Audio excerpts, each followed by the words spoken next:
Students, how are you? Hope you all are fine. Welcome to Shiksha Sindhu, an ocean of knowledge, and I'm your mentor, Kailash Tak.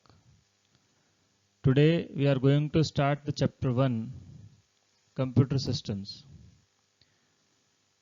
Students, this is a complete series for class 11th computer science subject, and in this series we will cover the complete chapter from chapter 1 to your last chapter. So let's start. First of all, computer क्या है? What is a computer? As you all know, simple definition of computer we have read many times. A computer is an electronic device that can be programmed to accept data, process it and generate result. आपके book में आप देखेंगे तो आपको यही definition मिलेगी. A computer is an electronic device. तो यहाँ पे कुछ पॉइंट्स जो है मैं हाईलाइट करूँगा. Computer is an electronic device. यहाँ हम क्या कह रहे हैं? Computer is an electronic device. कैसा डिवाइस है? इलेक्ट्रॉनिक. इलेक्ट्रॉनिक का मतलब the device that works on circuits. जो आईसीज पे काम करे, सर्किट्स पे काम करे, वो electronic device. That can be programmed. जिसको हम क्या कर सकते हैं? प्रोग्राम कर सकते हैं. प्रोग्राम का मतलब यहाँ पर है जिसको हम इंस्ट्रक्शंस दे सकते हैं, जिससे हम कोई काम करवा सकते हैं. That is programmed. बिकॉज आप जानते हैं कंप्यूटर अपने आप से कुछ भी नहीं कर सकता. कंप्यूटर को जो भी कुछ करना है वो हमारे इंस्ट्रक्शन से, हमारे कमांड से ही करेगा. तो कंप्यूटर एक ऐसा डिवाइस है जिसको हम प्रोग्राम कर सकते हैं. So, computer is an electronic device that can be programmed to accept input. Data लेता है इनपुट की फॉर्म में, या यूं कह लें कि इनपुट लेता है डेटा की फॉर्म में. तो इनपुट यहाँ पे दो चीजें इनपुट होंगी. वो सारा डेटा ही है हमारा.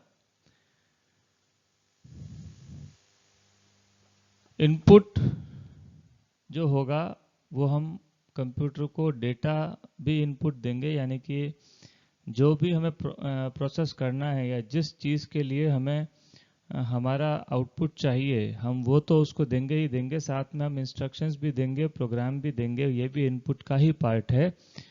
तो कंप्यूटर क्या करेगा? उस डेटा को यूज़ करेगा, उस इनपुट को यूज़ करेगा और उस पर क्या करेगा? प्रोसेसिंग करेगा. अब प्रोसेसिंग कैसे करेगा? तो प्रोसेसिंग हमने पहले ही कहा कि अपने आप से ये कुछ भी नहीं कर सकता. तो ये क्या करता है? प्रोसेस करेगा as per the instructions given. तो इनपुट में हमने जो डेटा दिया है उसके साथ में जो इंस्ट्रक्शंस दिए हैं, प्लस इसके पास जो प्री स्टोर्ड प्रोग्राम्स हैं, जो इसके पास पहले से कुछ प्रोग्राम बने हुए हैं, स्टोर्ड हैं, उनको भी ये यूज़ करेगा. और उन प्रोग्राम्स को, उन इंस्ट्रक्शंस को यूज़ करते हुए उस डेटा की ये प्रोसेसिंग करेगा. और प्रोसेसिंग करने के बाद हमको क्या मिलेगा? फाइनल रिजल्ट मिलेगा, या जिसको हम आउटपुट भी कहते हैं. तो ये डेफिनेशन आपकी इस तरीके से हम समझ सकते हैं डिवाइड करके. ये कंप्यूटर एक ऐसा इलेक्ट्रॉनिक डिवाइस है जिसके ऊपर हम प्रोग्रामिंग कर सकते हैं, जिसको हम प्रोग्राम कर सकते हैं, इंस्ट्रक्शंस दे सकते हैं. जो क्या लेगा हमसे? Data in the form of inputs, या कह दें इनपुट लेगा in the form of data. उस डेटा के ऊपर ये करेगा प्रोसेसिंग, और प्रोसेसिंग करने के बाद हमको क्या मिलेगा? आउटपुट मिलेगा, रिजल्ट मिलेगा. So according to this definition, अगर हम बात करें कंप्यूटर की स्टेजेस ऑफ वर्किंग की, कंप्यूटर कितने स्टेजेस में काम करता है, कितने स्टेप्स में काम करता है, तो सबसे पहला आपका हो गया इनपुट, यानी कि डेटा. डेटा के बाद में उसकी प्रोसेसिंग होगी, as per the instructions given, और प्रोसेसिंग होने के बाद हमको क्या मिलेगा, आउटपुट मिलेगा, या हम कह लें इंफॉर्मेशन मिलेगी। तो यहाँ पर आप ये समझ सकते हैं कि data is raw, it will be processed to form information. यहाँ डेटा और इंफॉर्मेशन का डिफरेंस भी आपको समझ में आ जाएगा। डेटा जो है वो हमारे लिए रॉ फैक्ट्स हैं, रॉ फिगर्स हैं, जो क्या करते हैं, प्रोसेस होते हैं, और उसके बाद में हमें क्या मिलती है, इंफॉर्मेशन मिलती है, जानकारियाँ मिलती है। ये 3 स्टेप्स हैं इलेक्ट्रॉनिक डेटा प्रोसेसिंग के। It is called EDP, electronic data processing. तो इस तरीके से 3 स्टेजेस में, 3 चरणों में, 3 स्टेप्स में कंप्यूटर हमारा वर्क करता है। आगे चलते हैं। नाउ कंप्यूटर बना कैसे, हाउ कंप्यूटर इज फॉर्म्ड, या यूं कह लें कंपोनेंट्स क्या हैं कंप्यूटर के, कंप्यूटर की डिज़ाइन क्या है। तो सबसे पहला जो हमारा काम है, जो हमने पीछे स्टेजेस देखी उसमें भी सबसे पहले क्या होता है, इनपुट होता है। तो यहाँ पे भी जो डिज़ाइन होगी कंप्यूटर की उसमें भी सबसे पहले हमको क्या मिलेगा, इनपुट डिवाइस देखने को मिलेगा, या इनपुट यूनिट भी कह सकते हैं हम इसको। उसके बाद हमको क्या मिलेगा, उसके बाद एक सेंट्रल इसका पार्ट है जो खुद आगे 3 भागों में डिवाइडेड है। तो सबसे पहला जो पार्ट है उसका है प्राइमरी मेमोरी। प्राइमरी मेमोरी के बाद में जो पार्ट आता है वो है कंट्रोल यूनिट। कंट्रोल यूनिट एक ऐसा यूनिट है जो पूरे सिस्टम को कंट्रोल करता है, इसका नाम ही है कंट्रोल यूनिट। तो पूरे सिस्टम की कंट्रोलिंग इसके हाथ में है। तो ये CPU का भी सेंट्रल पार्ट हो गया। और उसके बाद में जो हमारी कैलकुलेशंस जहाँ पर होती हैं वो है अरिथमेटिक एंड लॉजिक यूनिट। ये जो ALU है, अरिथमेटिक एंड लॉजिक यूनिट, इस ALU में ही सारी कैलकुलेशंस होती हैं, सारे अरिथमेटिक ऑपरेशंस होते हैं, लॉजिकल ऑपरेशंस होते हैं। तो सारी कैलकुलेशन यहाँ पर होती है। तो ये जो है ये हमारा CPU कहलाता है, सेंट्रल प्रोसेसिंग यूनिट कहलाता है। तो इस तरीके से हम CPU को 3 पार्ट्स में, 3 यूनिट्स में बांट सकते हैं। पहला मेमोरी यूनिट हो गया उसका, उसका बाद कंट्रोल यूनिट हो गया, और उसके बाद में ALU हो गया। तो जो भी डेटा हम इनपुट देते हैं वो सीधे कहाँ जाता है, वो प्राइमरी मेमोरी में जाता है। तो कंट्रोल यूनिट जो है वो इन सब चीज़ों को मैनेज करता है, कोऑर्डिनेट करता है कि डेटा पहले प्राइमरी मेमोरी में जाएगा, प्राइमरी मेमोरी से ALU के पास जाएगा, ALU जो भी कैलकुलेशन करता है उसमें जो भी इंटरमीडिएट रिजल्ट्स मिलते हैं वो सारे रिजल्ट्स जो हैं वापस प्राइमरी मेमोरी में स्टोर होते हैं, और जो आउटपुट हमको मिलने वाला है वो भी प्राइमरी मेमोरी से ही जाएगा। तो इस तरीके से कंट्रोल यूनिट जो है इन सब चीज़ों को कोऑर्डिनेट करता है। लेकिन यहाँ पे प्राइमरी मेमोरी के अलावा भी हमारे पास में एक मेमोरी है, सेकेंडरी मेमोरी। सेकेंडरी मेमोरी जिसको हम परमानेंट स्टोरेज कहते हैं, या इसको हम ऑक्सिलरी मेमोरी भी कहते हैं, एक्सटर्नल मेमोरी भी कहते हैं। एक्सटर्नल मेमोरी ये क्यों है या ऑक्सिलरी क्यों है, क्योंकि ये आउट ऑफ द CPU है। It is the memory outside the CPU। तो इस वजह से इसको हम ऑक्सिलरी भी कहते हैं, सेकेंडरी भी कहते हैं, या हम इसको परमानेंट मेमोरी तो ये है ही है, तो एक्सटर्नल कह लो, ऑक्सिलरी कह लो, सेकेंडरी कह लो। तो ये जो मेमोरी है ये जब भी हमारा डेटा हमें लंबे समय तक रिट्रीव करना है, लंबे समय के लिए हम उस डेटा को सेफ रखना चाहते हैं, तो हमारा सारा डेटा इस सेकेंडरी स्टोरेज में जाता है। तो इस तरीके से हमारा मेमोरी, 2 तरह की मेमोरी हो गई हमारे पास, प्राइमरी मेमोरी और सेकेंडरी मेमोरी। इन सब यूनिट्स को हम अलग अलग समझेंगे। तो नेक्स्ट हमारे जो पार्ट्स होंगे उसमें हम जो ये है इन तीनों यूनिट्स को अलग अलग से समझेंगे। उसके बाद में लास्ट हमारा जो आता है जो हमारे कंप्यूटर की डिज़ाइन है उसमें लास्ट हमारा है आउटपुट यूनिट, जहाँ से हमको रिजल्ट देखने को मिलेगा। तो ये जो आउटपुट यूनिट है ये लास्ट में जब डेटा की प्रोसेसिंग हो जाती है तो उसके बाद में जब हम कंप्यूटर से डेटा रिजल्ट लेना चाहते हैं, कंप्यूटर से जब इंफॉर्मेशन लेना चाहते हैं, तो इन आउटपुट डिवाइसेस के थ्रू वो रिजल्ट हमको मिलेगा, वो इंफॉर्मेशन हमको मिलेगी। आउटपुट डिवाइस भी कह लो या आउटपुट यूनिट भी कह लो। तो इस तरीके से ये जो है ये हमारा पूरा ब्लॉक डायग्राम है कंप्यूटर का, जिसको हम कंपोनेंट्स ऑफ कंप्यूटर सिस्टम, तो ये है, इसको हम ब्लॉक डायग्राम भी कहते हैं, block diagram of computer. So in parts को अलग अलग हम डिस्कस भी करेंगे। तो पहले हम यहाँ पर इनपुट और आउटपुट की बात कर लेंगे, उसके बाद में हम जो है सेंट्रल प्रोसेसिंग यूनिट हमारे सीपीयू की बात करेंगे। तो चलिए,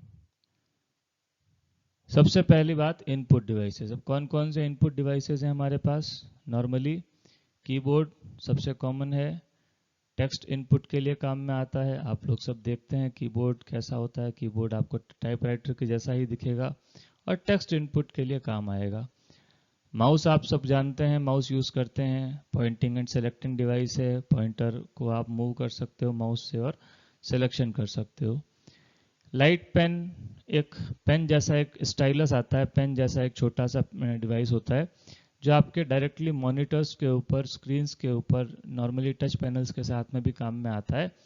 तो आप उस पेन से जो है राइटिंग कर सकते हैं, कुछ ड्राइंग कर सकते हैं स्क्रीन के ऊपर। स्कैनर्स आप जानते हैं, देखा भी होगा। रेडीमेड इनपुट्स कोई भी हैं, प्री प्रिंटेड कोई भी डॉक्यूमेंट्स हैं, उनको सीधे कंप्यूटर में आपको डालना है तो स्कैनर आपके काम आएगा।